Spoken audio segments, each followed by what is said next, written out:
and those who report on it. Andrew Donaldson joins us this morning, writer and commentator on Biden's trip to Europe. Andrew, good morning. Welcome aboard. And, boy, he's setting the world on fire over there, isn't he?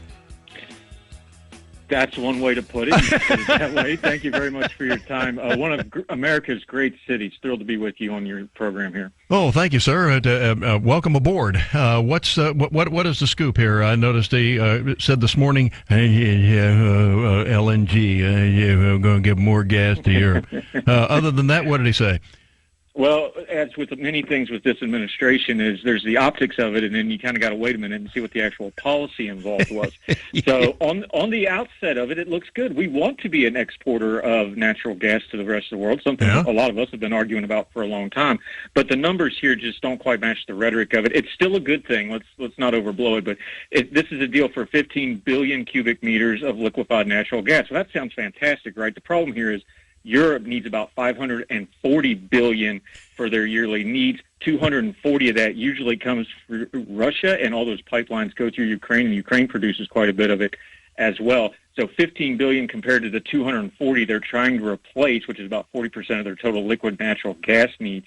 Those numbers don't match up, especially when you consider now instead of going through pipelines through Ukraine directly into Europe, now we got to ship all this stuff across the Atlantic, which we can do, but this is going to take time. It's going to take a long time to get in line. They're talking about they want to have it up to about 50 BCM by maybe next year or the year after. What they're really trying to do is they're trying to get this all in place over the summer so the winter don't kill them. Because remember, their gas prices, their natural gas prices and their energy prices have already gone through the roof before this happened. They're really feeling the crunch. This is a good thing, but it's a very small thing, and it's a lot more optics than actual policy at the moment.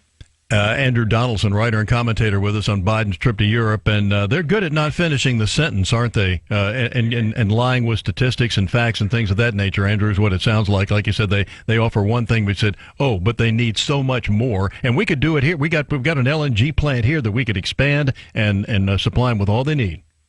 Yeah, one of the fastest growing ports in America is Savannah. Y'all sitting right there. You have the ability to do these things.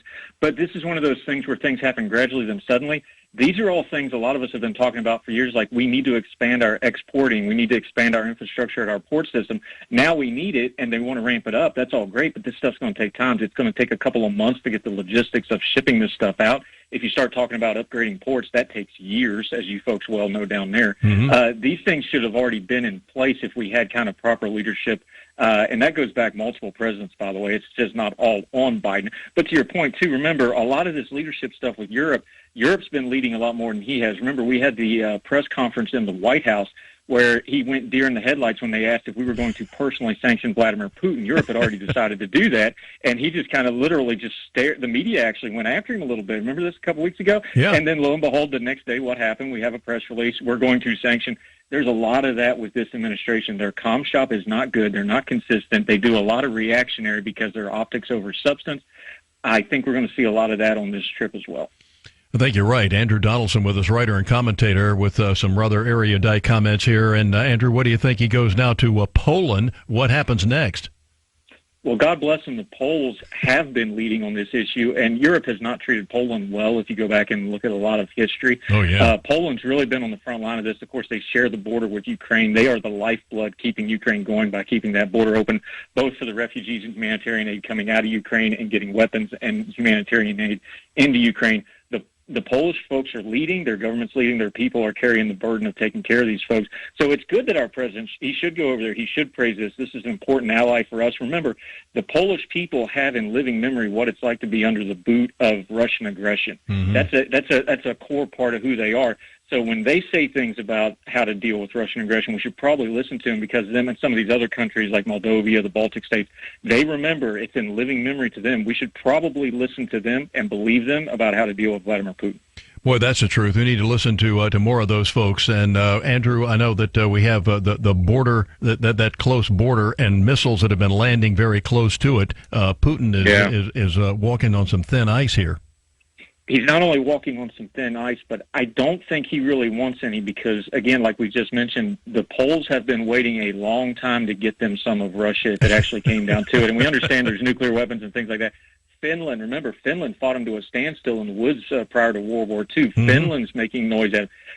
what you're going to see is this. There's no version of this where Russia doesn't come out of it weaker on the world stage. And a lot of these countries that might have been a little trembling at them, they're going to go, well, wait a minute, maybe I can stand up to them too, like Ukraine did. God bless the Ukrainian people. They're taking the facade down that you can stand up. And when you have a lot of history, like the Poles do, like the Finns do, of actually being able to stand up and fight the Russians, I don't think Vladimir Putin really wants one on multiple fronts right now. Isn't that the truth? And the Russian military, this facade about how great they are has crumbled. They've lost over 500 tanks, for goodness sakes. Yeah, I was listening a little bit earlier. There's reporting that Ukraine has a net gain in tanks because of all the tanks they're capturing, which is kind of hilarious. You don't want to make war is awful. War is terrible. I'm an Iraq and an Afghanistan veteran. You never want to make light of it. But it is amazing what they're being able to do. Remember, too, here, Putin has to win this war. He has to conquer. He has to occupy. All the Ukrainians have got to do is stay in the fight, and they're more than staying in the fight right now. There's no good options here, but the best options is for the Ukrainians to continue to take the fight to the Russians and they'll support them, and that's playing out right now, and it looks like we might have a good ending here. It's still going to be a high price for the Ukrainian people to pay, but God bless them. Are they putting the work in, and are they standing up to evil? You're not kidding. Andrew, it's been a pleasure. Have you made your premiere has been a smashing hit. You're qualified as a co-host, and we're going to stay in touch, pal. Call me anytime. Always happy to join you, my friend. Yes, sir. God bless. All right, sir. Andrew Donaldson, writer and commentator. And this is the first time we've talked to him, and it won't be the last, I can assure you.